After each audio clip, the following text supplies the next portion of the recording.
Level 1. The Watcher. At the lowest level is the Watcher, usually a teenager. Nobody officially tells him to leave school, but poverty chooses him. He stands on a street corner for about 200 pesos a day, watching everything that happens nearby. His job is simple but important. Report suspicious activity such as unmarked cars, slow drivers, people with cameras, military vehicles, or police officers.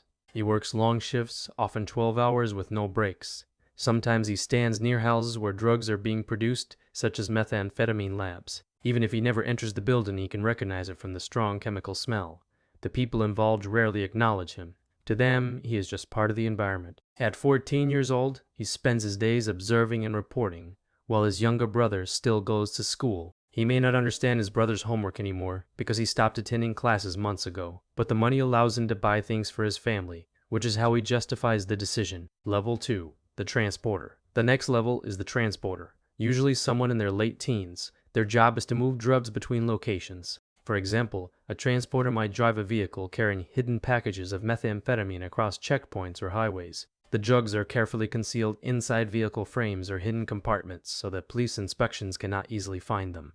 Transporters learn patterns at checkpoints, such as how officers stop vehicles to reduce their risk. After completing the delivery, they receive payment in cash. Many hide their earnings and try to convince family members that they work legitimate delivery jobs. Despite the money, they are constantly aware that others doing the same work have been arrested or imprisoned. Level 3. The Enforcer. At the third level is the Enforcer, a person responsible for violence within the organization. Their role is to eliminate threats such as informants, rival members, or people who interfere with cartel operations. Assignments usually arrive through encrypted messages containing a photo, location, and timing, but rarely any explanation. Early on, the targets might be people accused of betrayal or theft. Later, the targets can include officials or rival scouts. Over time, the work becomes emotionally detached. The Enforcer learns to complete tasks quickly and leave before authorities arrive. Level 4. Territory Commander. The Territory Commander manages operations in a specific area. This person controls drug distribution, protection payments from businesses, and the activities of dozens of workers beneath them. They coordinate watchers, transporters, and enforcers to maintain control of the territory. Corrupt officials may receive regular payments so that law enforcement avoids interfering with operations. If government forces announce operations in the area, the commander quickly moves drugs and weapons to different locations before searches begin. Maintaining fear and organization keeps the system functioning. Level 5. Financial Controller. At this level, the focus shifts from street operations to money management. The financial controller is responsible for laundering drug profits and converting illegal money into legitimate assets. They may run restaurants, construction companies, or real estate businesses funded by cartel money. Complex financial systems involving shell companies, offshore accounts, and cryptocurrency help hide the origins of the funds. Their role is highly valued because the organization depends on them to protect the wealth generated by the drug trade. Level 6. Regional Commander. A regional commander oversees multiple territories across several states. They coordinate drug production, transportation routes, and distribution networks across large geographic areas.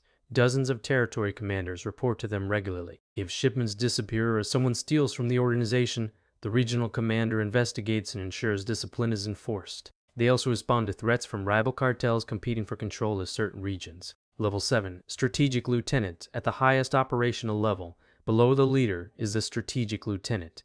This person helps determine the overall cartel strategy. They participate in decisions such as expanding into new regions, negotiating with rivals, or responding to government pressure. Security around them is extremely tight because authorities and rival groups constantly seek their capture or elimination. Their recommendations can influence major actions across the entire organization. Level 8. The leader at the top is the cartel leader, who oversees the entire organization. The leader controls strategy, alliances, and large-scale operations.